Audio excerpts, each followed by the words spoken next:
Hello friends, जय माता दी। कैसे हैं आप सब? शांताकारं भुजगशयनं पद्मनाभं सुरेशं विश्वाधारं गगन सदृशं मेघवर्णं शुभांगं लक्ष्मीकांतं कमलनयनं योगिर्भि ध्यान गम्यम वंदे विष्णु भव भयहरम सर्वलोकैकनाथनम। दोस्तों, अश्विन माह के शुक्ल पक्ष की एकादशी तिथि है 3 अक्टूबर। शुक्रवार के दिन पाप अंकुशा एकादशी का पर्व मनाया जाएगा और इस दिन मनोवांछित फलों की प्राप्ति के लिए भगवान विष्णु के पद्मनाभ स्वरूप का पूजन किया जाता है। चातुर्मास है और चातुर्मास में श्री हरि क्षीर सागर में शयन करते हैं और भगवान विष्णु की इसी विश्राम अवस्था को पद्मनाभ कहा जाता है। यहाँ पद्म का अर्थ कमल है, अतः सृष्टि के रचयिता ब्रह्मा ने विष्णु की नाभि कमल से पैदा होकर सृष्टि की रचना की और विस्तार किया। इसके कारण कमल को संपूर्ण संसार का जनक मानते हैं और इस दिन इस एकादशी पर इस प्रकार इनका पूजन और व्रत करने से, पाप अंकुशा एकादशी का पालन करने से 1000 अश्वमेघ और 100 सूर्य यज्ञ के समान फल प्रदान होते हैं। पाप रूपी हाथी को इस व्रत के पुण्य रूपी अंकुश से बेधने के कारण ही इसका नाम पाप अंकुशा एकादशी पड़ा। भगवान श्री कृष्ण ने पद्म पुराण और ब्रह्म वैवर्त पुराण में इस एकादशी के पुण्यों का वर्णन किया है।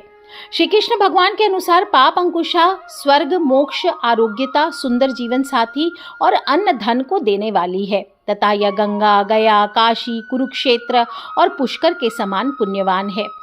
इस एकादशी का व्रत और पूजन करने से सहज ही मनुष्य को विष्णु पद प्राप्त होता है और 10-10 पीढ़ी मातृ पक्ष, पितृ पक्ष, स्त्री पक्ष और मित्र पक्ष का उद्धार हो जाता है।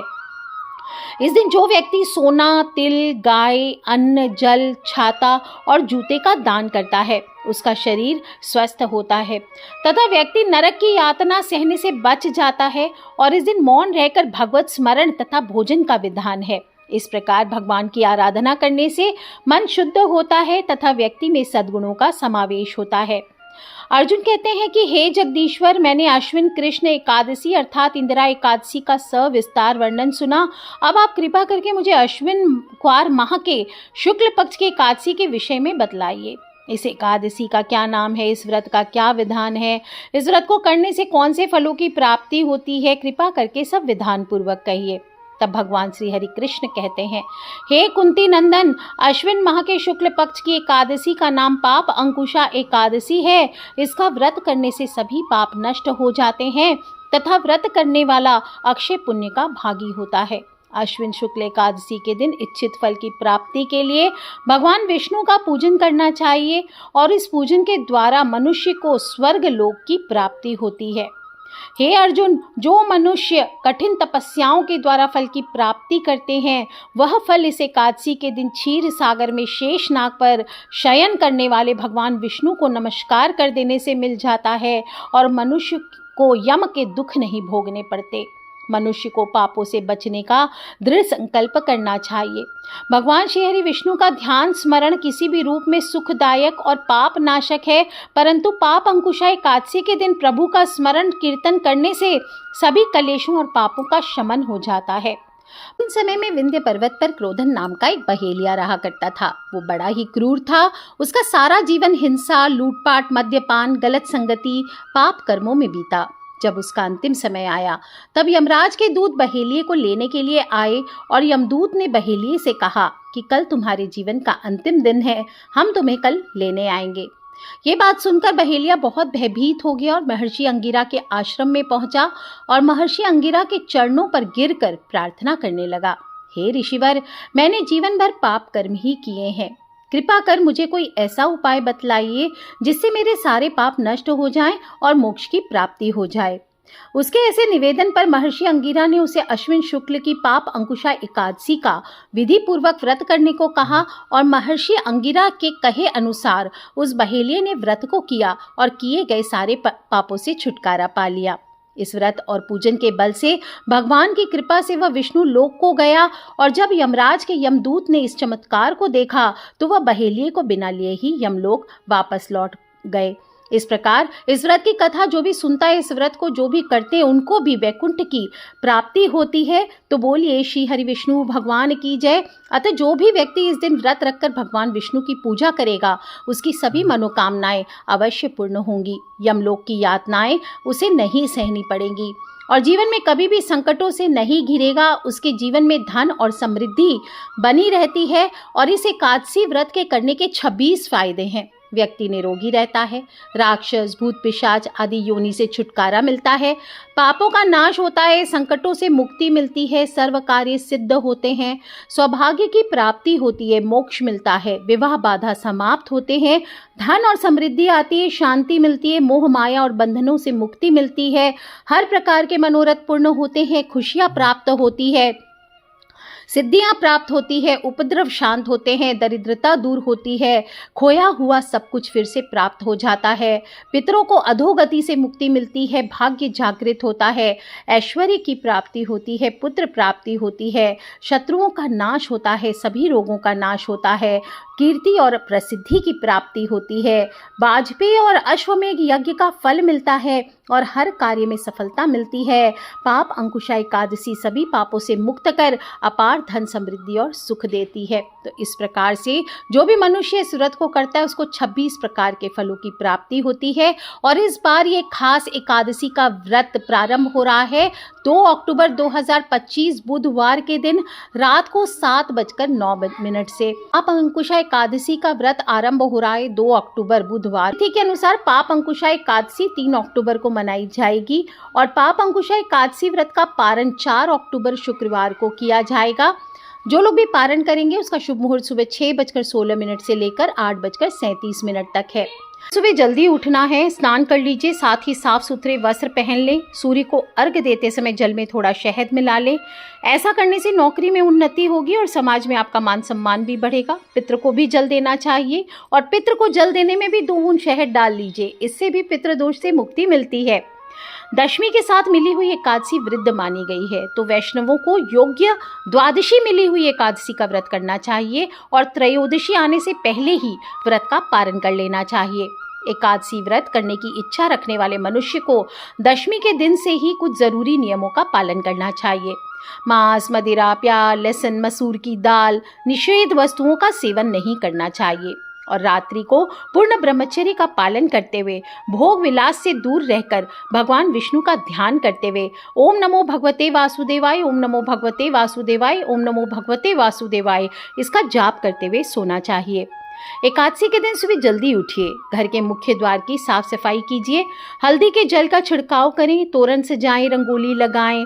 इस दिन लकड़ी का दातुन नहीं करना चाहिए, ब्रश हिसाब से नहीं करना चाहिए, पर आज के ज़माने में चलता नहीं है तो कर सकते हैं। पर नियम यह आता है कि दातुन ना करें, नींबू, जामुन या आम के पत्ते लेकर चबा लीजिए और उंगली से कंठ साफ करना चाहिए।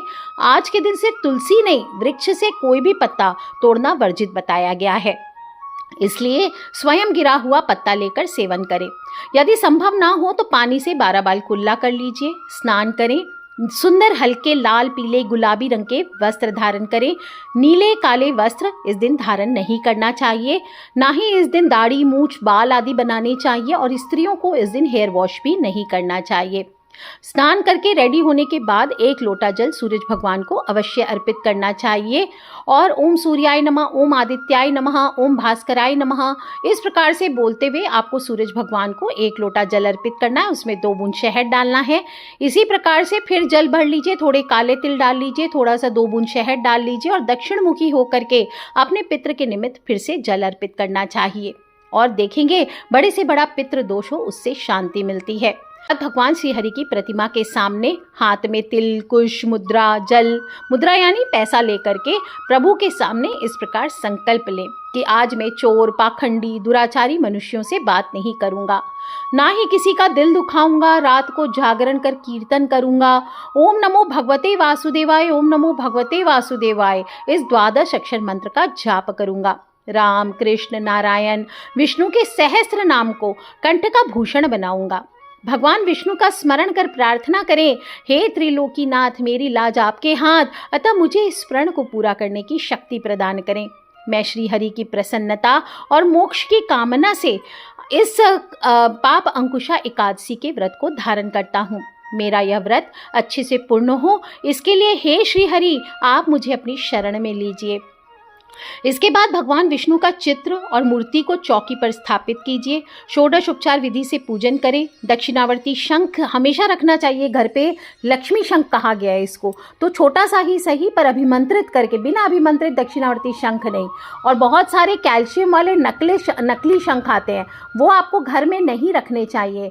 आपको जो प्योर शंख होता है दक्षिणावर्ती शंख, वो आपको घर पे स्थापित करके प्रभु का अभिमंत्रित करके स्थापित करें। 1.25 लाख लक्ष्मी जाप से अभिमंत्रित करें और फिर इसमें आप जल भरें, 2 बूंद शहद डालें और इससे आपको भगवान विष्णु का अभिषेक करना चाहिए। इस उपाय को करने से ही कृपा बरसती है, घर में धन की बरकत शुरू हो जाती है। अच्छे से पीले वस्त्र धारण करवाएं। पीतांबरधारी हैं प्रभु तो पीले वस्त्र धारण कराएं। स्वयं भी इस दिन पीला पहने, बहुत अच्छा होता है। जनेऊ चढ़ाएं, अत्तर चढ़ाएं, चंदन का तिलक करें। और चावल नहीं चढ़ाते हैं विष्णु भगवान को, तो सफ़ेद तिल जो होते हैं उससे आपको तिलक पे लगाना चाहिए और पीले ही पुष्प भगवान विष्णु को आपको अर्पित करने चाहिए।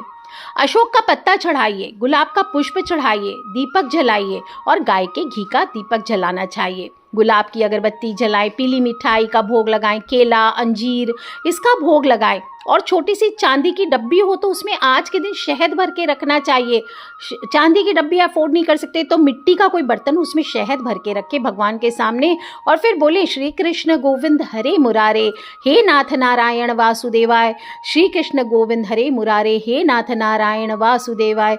और ओम नारायण विद्महे वासुदेवाय धीमहि तन्नो विष्णु प्रचोदयात्। ओम श्री विष्णवे नमः। इस प्रकार से बोलते हुए मंत्रों का जाप करें। आज के दिन आपने जो शहद चढ़ाया है घर में सभी सदस्यों के सेहत के लिए, आप उसे किसी भोजन में मिला करके कंज्यूम कर सकते हैं या थोड़ा थोड़ा शहद सभी को आज के दिन विष्णु भगवान को चढ़ा के सेवन कराना चाहिए। आप चाहें तो चांदी के बर्तन में शहद भर के आज के दिन स्टोर कर लीजिए और फिर आप रेगुलर रूप से 40 दिन तक इस शहद को रोज 1-1 चम्मच पीजिए, पानी में डाल के पी लीजिए। इससे राहु केतु के बुरे प्रभाव भी खत्म हो जाते हैं, आपके सभी बिगड़े हुए कार्य बनने लग जाते हैं। दोस्तों यहाँ तक कि फिजूल खर्ची, अगर आपके घर में धन की बरकत नहीं हो रही है तो भी ये अच्छा फल देने लगता है। और अगर चांदी नहीं अफोर्ड कर सकते तो कोई बात नहीं, मिट्टी के बर्तन में शहद भर के रख लीजिए। यदि शुक्र भी बुरे फल दे रहा है, लग्जरीज नहीं आ रही है लाइफ में, तो मिट्टी के बर्तन में भी आप शहद भर करके घर की छत पर या उचित स्थान पर सुरक्षित रख दीजिए। और शुक्र के खराब होने से स्त्री हो, धन हो, भूमि हो, वाहन हो, भवन हो, सभी प्रकार के सुख से मनुष्य वंचित हो जाता है। और इस शहद को संभाल कर रखें और अगले आप 40 दिन तक या कम से कम 15 दिन तक तो दिन की शुरुआत आप इस शहद से करके देखिए दोस्तों, कितना लाभ होता है। आप अंकुशा एकादशी का व्रत रखने से सभी मनोकामनाएं पूर्ण होती है और साथ ही इस दिन स्वर्ण हो, भूमि हो, गौ हो, अन्न हो, जल हो, जूते हो, छाते हो, तिल हो, इसका दान करने से मनुष्य को यमराज के दर्शन नहीं होते हैं और मोक्ष की प्राप्ति होती है। भगवान विष्णु की कृपा से मनुष्य को सभी प्रकार के भौतिक सुखों की प्राप्ति होती है, उसकी आर्थिक स्थिति अच्छी बनी रहती है। दोस्तों एकादशी का जो व्रत है इसका पारण द्वादशी तिथि के दिन सुबह ब्राह्मण को अन्न और दान और दक्षिणा देने के बाद ही करना चाहिए।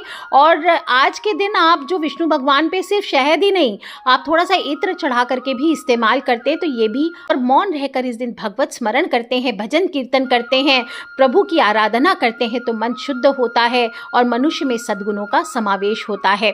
कर लीजिए उपाय दोस्तों, खिलखिलाते रहें, मुस्कुराते रहें। आप सभी को एकादशी की हार्दिक हार्दिक शुभकामनाएं।